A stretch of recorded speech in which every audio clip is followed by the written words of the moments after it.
Югарыда койшак болғаналар. Эфирда сүз болар сөйлерге. Әлі тағын шул хәл, файдасы бар, улым татар тілін үйрене.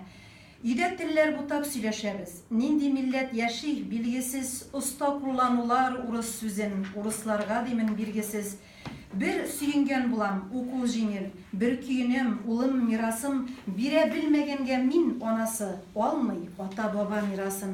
Мин соранмы, әллә булдықсызмы, біліксізмі, уйсыз наданмы, күрелете телсіз колдырамын, нәсіл давамшымны, боламны. Көту кебек бит біз ата-ана, кемни әйтсә шуны тыңлыйбыз, ой марузга кушылып улыйбыз, я уралымга кушылып йырлайбыз. Балаларга жеңіл була дейбіз, күп тел өйрәнүдән бутала, бала урынына біз сайлыйбыз, ясап түзәтелмәс хаталар.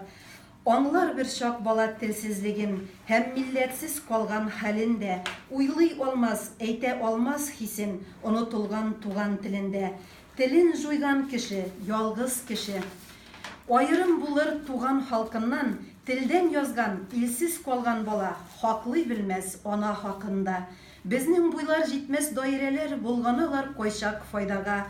Тел турында гауга кубып алды, бу бәхетләр килде койлардан. Әлифбасын тотып кайтып кирде, Тукай шигыре кирде өйләргә. Колагымны назлап, эй куанып, улым туган телен өйрәнә.